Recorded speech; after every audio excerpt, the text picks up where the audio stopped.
Bonjour à tous, j'espère que vous allez bien. Pour faire suite à ma dernière vidéo, j'ai décidé aujourd'hui de vous présenter ma sélection de séries en rapport avec notamment le crime et tous les genres de sujets que je pourrais aborder sur ma chaîne. Alors je vous laisse vous installer bien confortablement, éteindre vos lumières et quand vous êtes prêts, c'est parti.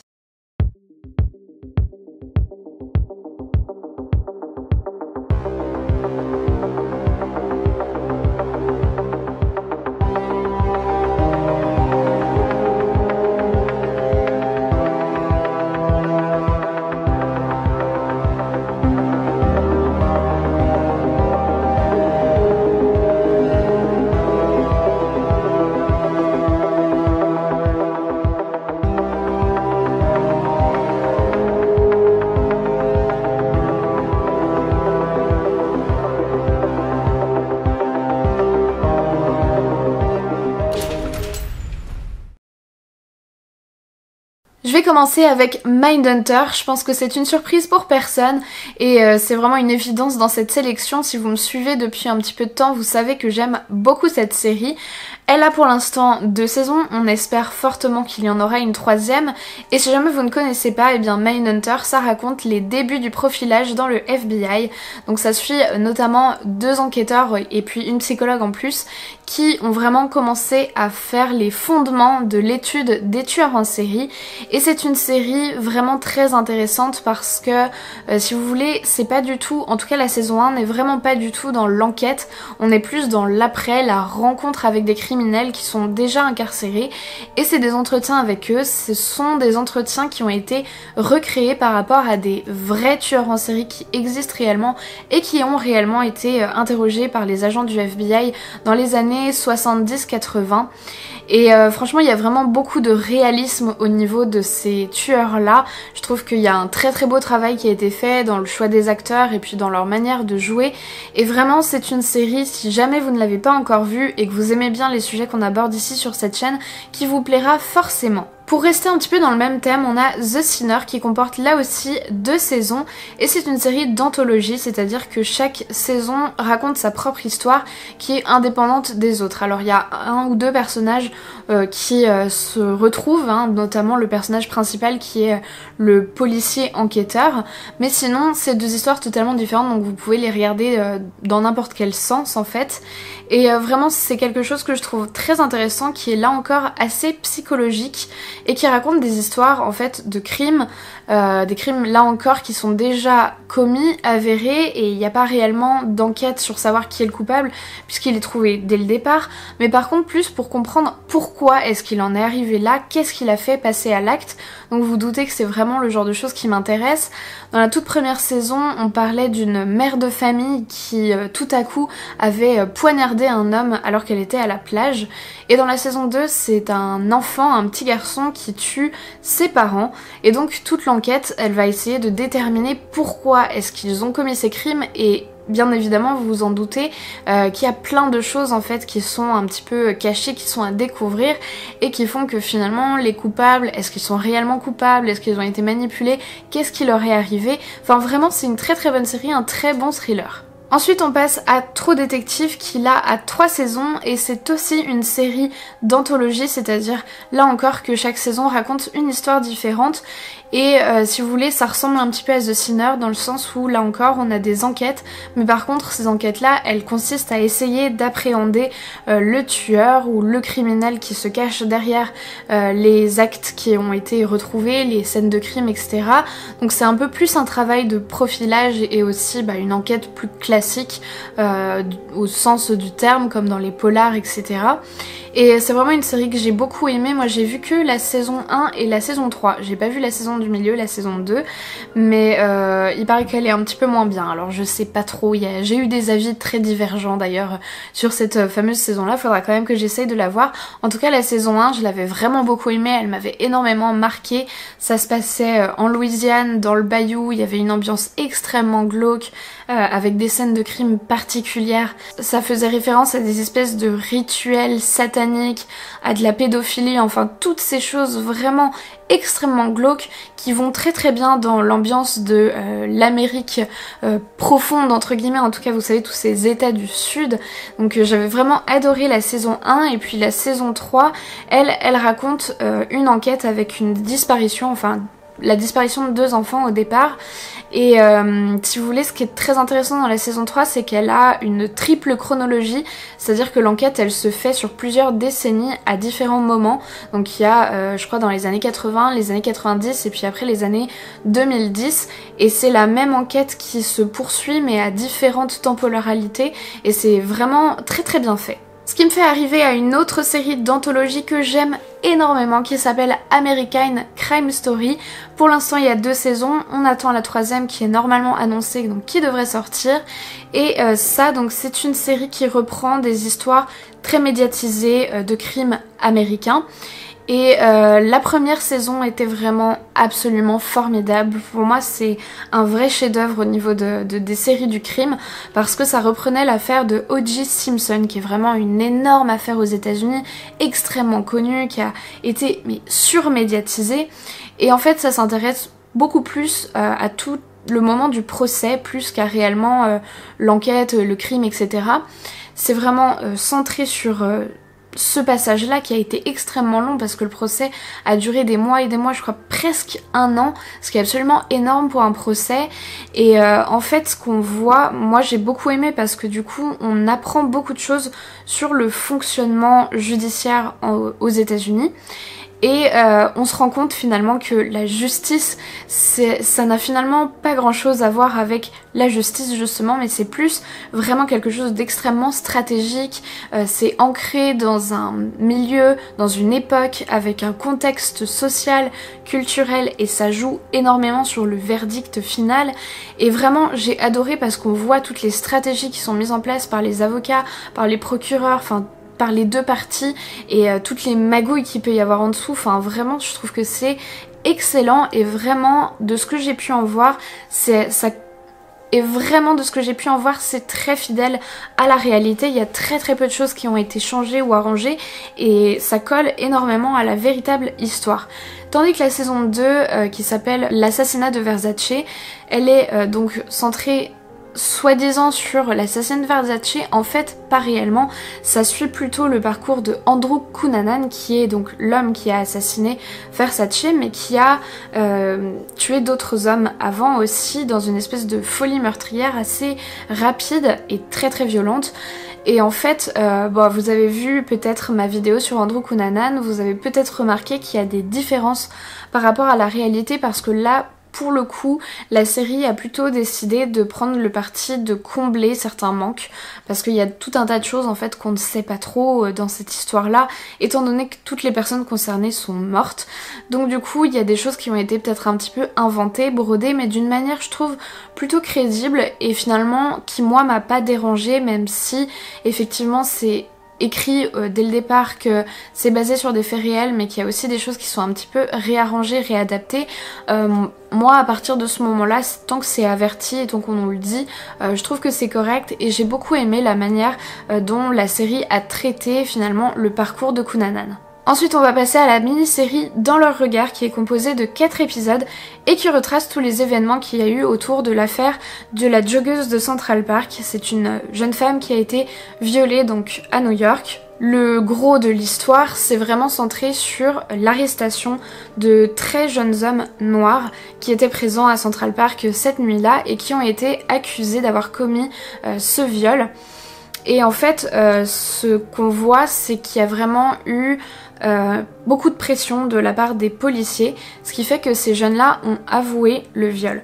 Mais sauf qu'ils n'étaient pas coupables en réalité, donc c'est des aveux forcés, et toute la série montre vraiment tout ce processus-là, d'abord des interrogatoires qui les ont ensuite conduits au procès, et à l'issue de ce procès, ils ont été condamnés, donc ils ont tous fait plusieurs années de prison avant d'être libérés, parce qu'on avait enfin retrouvé le réel auteur du viol. Mais donc ces 4 épisodes qui sont extrêmement bien faits, qui sont absolument bouleversants réellement, parce que c'est une histoire vraie. Il y a réellement des hommes derrière ça qui ont vécu plusieurs années d'emprisonnement totalement injustifiés, et qui étaient très très jeunes et je pense que du coup qui ont vu absolument toute leur vie basculer à partir de cet événement là, parce que je pense que c'est tellement impossible ensuite de réussir à se reconstruire. Enfin, heureusement certains d'entre eux s'en sont pas trop mal sortis, mais réellement on voit à quel point c'est quelque chose qui les a marqués, parce que à la fin de la série il y a un petit épisode bonus qui est proposé et où on voit les réels hommes qui ont été victimes finalement de toute cette histoire là, et vraiment c'est quelque chose, je pense, c'est un programme qui devrait être vu par absolument tout le monde. Je pense que dans les lycées, on devrait les faire regarder à tous les élèves, parce que réellement, c'est absolument bouleversant, c'est révoltant, c'est, comme je vous le disais tout à l'heure à propos d'O.J. Simpson aussi, ça marque un certain contexte politique et social qui est indéniable aux États-Unis. En tout cas, c'est vraiment un programme que je vous recommande énormément. Ça a fait pas mal de bruit quand c'est sorti cet été il me semble, mais réellement si vous ne l'avez pas vu, et bah foncez directement, allez voir dans leur regard. Manhunt Unabomber est une mini-série de 8 épisodes qui raconte la traque du terroriste donc surnommé le Unabomber. C'est une histoire réelle. C'était donc là encore aux États-Unis dans les années 90. Et si vous laissez un petit peu, j'ai trouvé dans le même genre que Mindhunter, c'est-à-dire que là aussi on a un peu un espèce de travail de profilage de la part d'un agent qui, je sais plus s'il est du FBI ou quelque chose comme ça, et qui doit finalement un petit peu se battre contre les policiers, les enquêteurs qui veulent utiliser leur méthode traditionnelle pour essayer de retrouver ce terroriste qui a quand même agi pendant plusieurs décennies avant de se faire attraper. Et lui donc il essaye de mettre en place quelque chose d'un petit peu différent qui relève à la fois du profilage psychologique, mais il y a aussi un profilage linguistique, donc c'est assez intéressant de voir tous ces aspects là de l'enquête. Et comme je vous le dis, c'est une histoire réelle, donc c'est vraiment quand même quelque chose d'intéressant. Le petit reproche que je peux faire à cette série, c'est que contrairement à Mindhunter, je trouve qu'il y a quand même des petites faiblesses au niveau du scénario et de la réalisation qui font que finalement on s'attache pas trop aux personnages, et moi personnellement j'ai eu un petit peu plus de mal à rentrer dedans et à vraiment être scotchée par ces épisodes là. Dès que j'arrivais à la fin, j'avais pas forcément nécessairement autant envie de voir la suite. Mais ça reste quand même quelque chose d'intéressant parce que, comme je vous le dis, ça aborde le profilage avec des choses dont on parle pas souvent, l'étude de la langue et de comment la personne écrit, etc. Et puis c'est une histoire réelle qui est pas si connue que ça, en tout cas pas en France, et qui mérite franchement de l'être beaucoup plus. Une petite série, enfin je sais pas vraiment si c'est une série ou si c'est juste une mini-série, en tout cas il y a une saison, je sais pas s'ils vont faire d'autres et la transformer en anthologie ou pas, c'est Quicksand. C'est une série suédoise et ça raconte, en fait là pour le coup c'est une fiction, donc c'est pas une histoire vraie, mais je pense qu'il y a certaines inspirations qui sont assez évidentes. Ça raconte en fait une fusillade qui se passe dans un lycée à Stockholm. Et toute l'histoire finalement va vraiment se baser sur des flashbacks de la plupart des personnes principales qui sont impliquées dans cette fusillade, que ce soit les auteurs et les victimes, avec une intrigue qui est sur le personnage principal qui est une fille, qui est de savoir finalement est-ce qu'elle est coupable ou victime.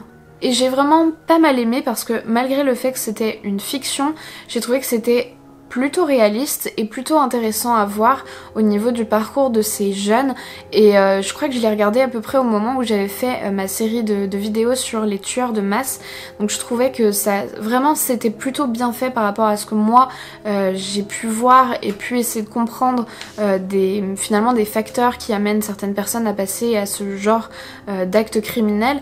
Je trouvais que c'était plutôt bien construit, assez solide, et c'est une série que j'ai vraiment pas mal appréciée aussi parce que c'est assez rare d'avoir des séries suédoises, en tout cas hors États-Unis, qui parlent de crimes et qui le font aussi bien. Je sais que nous sommes nombreux à nous être régalés des 5 saisons de Bates Motel. Si vous ne la connaissez pas, c'est une série qui retrace mais imagine un petit peu l'enfance et surtout l'adolescence de Norman Bates, qui est donc le personnage principal du film Psychose d'Alfred Hitchcock, mais c'est transposé à notre époque. Donc c'est assez intéressant parce que c'est comme un espèce de retour en arrière, Psychose est un vieux film, mais finalement l'enfance et l'adolescence de Norman Bates se passe à notre époque. Ce qui est assez incroyable dans cette série, c'est la relation entre Norman et sa mère Norma, qui est vraiment très malsaine, très fusionnelle, complètement dérangeante. Et puis autour d'eux, il y a tout un tas d'événements aussi qui se passent, avec des crimes, avec des choses extrêmement violentes. Et il y a eux, leur petit cocon qui essaye de fonctionner mais qui en même temps est complètement dysfonctionnel justement. Et c'est vraiment, c'est une très très bonne série, je sais que vous êtes nombreux à l'avoir regardée et à l'avoir adorée. J'aime beaucoup l'idée d'avoir repris le personnage de Norman Bates, qui est quand même un personnage assez iconique des films d'horreur et de tout ce monde en fait du glauque, et de l'avoir finalement creusé pendant autant de temps pour essayer de comprendre comment est-ce qu'il en est arrivé là. C'est très psychologique aussi bien sûr, et on voit l'influence de la mère sur son fils. Pourquoi est-ce que lui-même était certainement déjà un peu dérangé, mais comment est-ce que elle, ses comportements à elle, comment elle l'a traité, comment elle l'a éduqué, qu'est-ce qu'elle lui a fait subir, l'a fini par le rendre complètement dérangé au point qu'on connaît, puisque la fin finalement de la série correspond presque au début, ou en tout cas à ce qu'on connaît pas vraiment, mais à ce qui est l'essence même du film de Psychose, c'est-à-dire, je veux pas tout spoiler, mais bref, vous savez très bien, avec sa mère quoi. Et c'est, je pense, une des meilleures séries de fiction que je connaisse. Vraiment, c'est absolument incroyable. Les acteurs qui jouent Norma et Norman, ils sont tellement bons. C'est un vrai régal de les voir. Alors qu'en même temps, c'est complètement angoissant et on a tout le temps des frissons, tellement c'est horrible. Mais c'est une ambiance absolument exceptionnelle. Et puis je trouve intéressant de noter, si jamais vous ne le saviez pas, que le personnage de Norman Bates, il est librement inspiré de Ed Gein, dont je vous avais déjà parlé, je sais pas si vous vous rappelez, mais c'était un tueur qui lui aussi avait des comportements très très bizarres avec les femmes, et notamment cette espèce de passion pour la taxidermie. Une autre série qui fonctionne un petit peu avec ce même mécanisme de prendre un personnage et puis de le transposer à notre époque actuelle, c'est Sherlock, qui comporte 4 saisons et qui est là encore une très bonne série que j'aime beaucoup. Je suis vraiment dégoûtée que ce soit terminé. Donc évidemment, comme son nom l'indique, ça reprend le personnage de Sherlock Holmes, et puis ça reprend toutes ses enquêtes principales les plus connues, mais d'une version un petit peu réarrangée. Donc c'est ça qui est sympa aussi, c'est que si jamais vous avez déjà lu toutes les enquêtes de Sherlock Holmes, finalement vous pouvez vous aussi être surpris, parce qu'il y a des intrigues qui se mélangent et il y a des fins qui sont pas les mêmes que dans les livres. Enfin, c'est vraiment bien fait. Là encore, les acteurs sont absolument exceptionnels. C'est super intéressant parce que moi j'aime beaucoup le personnage de Sherlock Holmes, honnêtement. Je pense que c'est vraiment le détective le plus iconique qu'on connaisse. Il est incroyable, il a des déductions totalement hors normes, enfin il est complètement surdoué de l'enquête et en même temps complètement inadapté à la société. Et moi j'ai bien aimé le côté finalement avec les nouvelles technologies, avec les téléphones portables, les ordinateurs, etc. Je trouvais que ça faisait un très beau mélange. Les acteurs sont vraiment formidables et je vous l'ai déjà dit, mais j'ai un petit faible pour les méchants vraiment charismatiques. Le personnage de Moriarty est absolument fabuleux. Rien que pour ça, il faut voir la série. Et on en arrive à encore une autre série d'anthologie dont je vous ai déjà parlé des tonnes de fois, c'est Black Mirror. Avec ses 5 saisons, je crois qu'il y en a une 6e qui devrait arriver, qui doit être en cours de préparation. Je pense que vous avez déjà dû en entendre parler, certainement même déjà la voir, mais si jamais vous ne connaissez pas Black Mirror, le principe c'est donc une anthologie. Chaque épisode, là pour le coup, raconte une histoire différente sur le thème des nouvelles technologies, et en fait c'est vraiment sur le mode de la dystopie, c'est-à-dire que finalement ces nouvelles technologies, on nous montre leur côté pervers, leur côté dangereux. Et ce que j'aime vraiment beaucoup dans les épisodes de Black Mirror, c'est que généralement on introduit quelque chose qui est souvent de l'ordre de la science-fiction, quelque chose qu'on ne connaît pas encore, enfin qui nous fait penser à des mécanismes qu'on connaît déjà sur les réseaux, sur les ordinateurs, les téléphones, etc. Mais une version un petit peu plus évoluée, et au départ on se dit toujours waouh c'est trop bien, j'aimerais trop qu'on ait ça, et à la fin de l'épisode on est complètement dévasté parce qu'on se rend compte à quel point c'est dangereux, ça fait complètement peur. Et surtout ce qui fait très peur, c'est de se dire mais c'est pas tant de la science-fiction que ça parce que ça pourrait réellement arriver prochainement. Et d'ailleurs, ce que je trouve vraiment incroyable avec Black Mirror, c'est que depuis que cette série est sortie, certains épisodes se sont réalisés réellement dans la vie.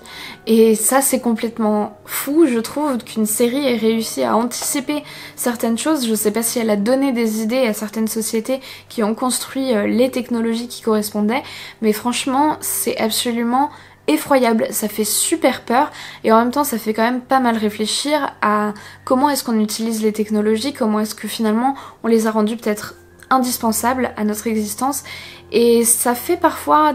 Ça donne en tout cas envie de prendre un certain recul avec certaines choses. Je trouve que c'est pas mal que ça permette parfois une certaine réflexion, des questionnements, sans pour autant apporter une réponse. Ça nous montre quelle pourrait être une possible évolution de quelque chose, mais ça nous fait pas la morale ou quoi que ce soit. Ou si vous voulez, on nous apporte pas la solution sur un plateau d'argent, c'est à nous de réfléchir. Et vraiment, Black Mirror, c'est typiquement le genre de série qui te fait cogiter à fond. Tu regardes un épisode, tu peux pas direct enchaîner sur un suivant, parce qu'il faut que tu digères, et ça prend du temps. Bon, et à partir de maintenant, je vais partir sur d'autres séries qui sont, on va dire, un petit peu plus des fictions, quoique certaines font référence à des événements réels, mais qui sont peut-être un petit peu plus éloignées des sujets de criminologie pure, mais qui parlent en tout cas d'histoires en rapport avec des choses dont moi je pourrais vous parler sur cette chaîne ou je pense qui pourraient vous intéresser si jamais vous êtes intéressé par la psychologie, par la criminologie, par tout cet univers en fait autour du crime. Les 3 saisons de Narcos vont nous raconter tout d'abord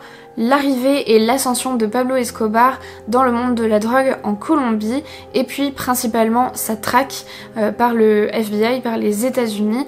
Donc ça c'est raconté je crois pendant les 2 premières saisons et puis ensuite la saison suivante va nous raconter donc après la mort de Pablo Escobar la relève qui va être prise par le cartel de Cali et c'est quelque chose je trouve d'assez intéressant parce que même s'il y a quand même des arrangements par rapport à la réalité des faits, ça reste quand même plutôt proche de ce qui s'est réellement passé et moi personnellement Pablo Escobar je connaissais de nom mais il y avait plein de choses que je savais pas notamment à quel point en fait il était influent en Colombie et ce sont des choses que j'ai finalement apprises grâce à la série qui est réellement hyper bien faite et que je vous recommande à 100%.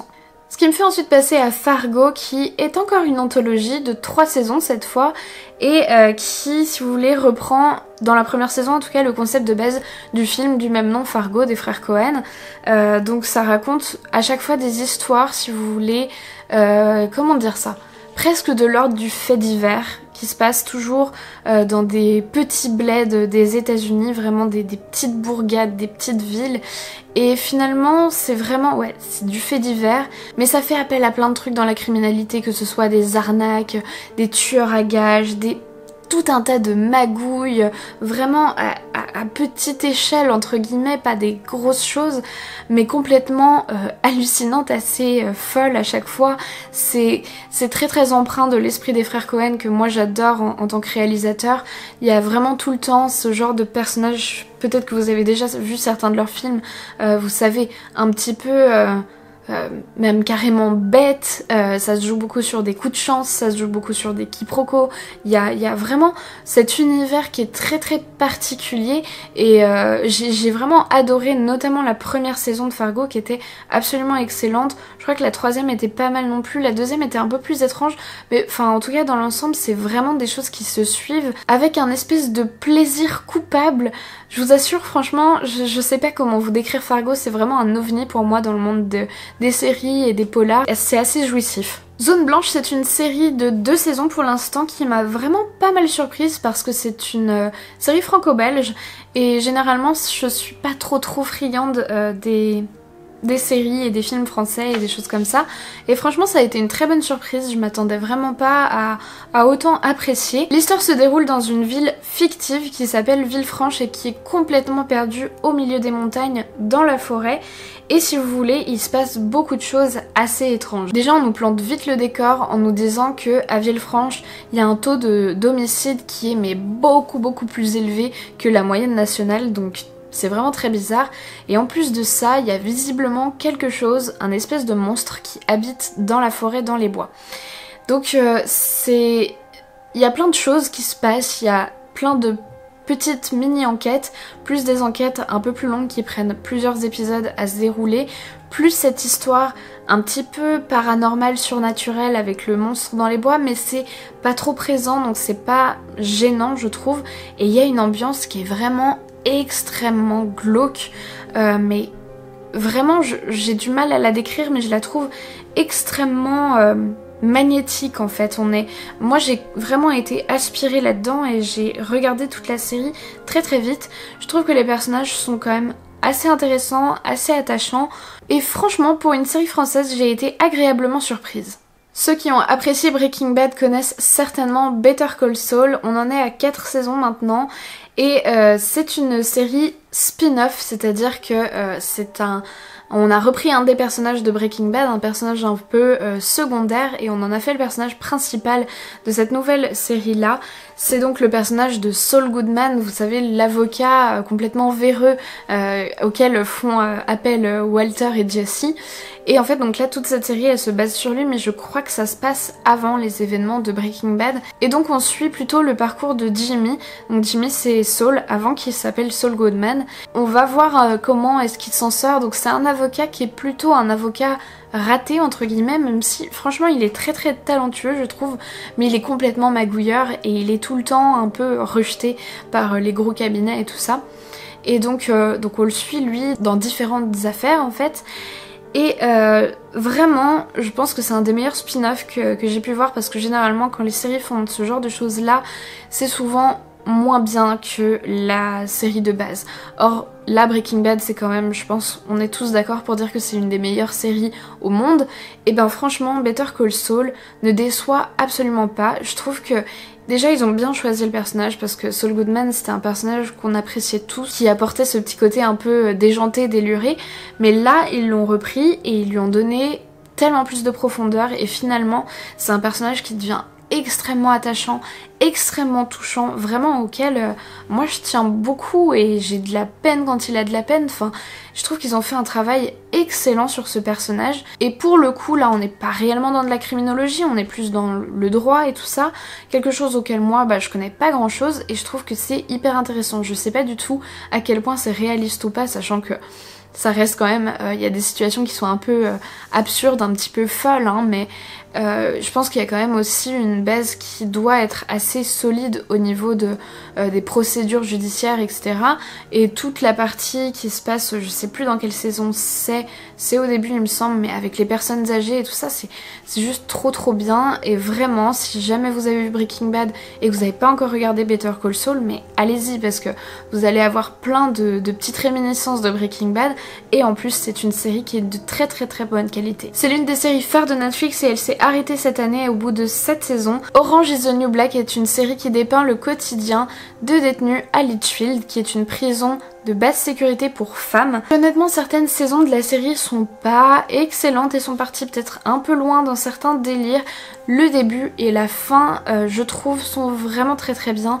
J'ai beaucoup aimé cette série, je me suis pas mal attachée à beaucoup de personnages secondaires surtout, et je trouve que c'est intéressant parce que finalement il n'y a pas beaucoup d'œuvres qui parlent de certaines thématiques qui sont abordées dans Orange is the New Black, donc la féminité, en tout cas la place de la femme en prison dans un centre pénitentiaire, la question de la criminalité, la question de la rédemption, les violences qui sont faites à l'encontre des femmes mais aussi entre les femmes, les abus sexuels, la gestion des détenus aux États-Unis, l'immigration, enfin ça aborde vraiment plein de choses.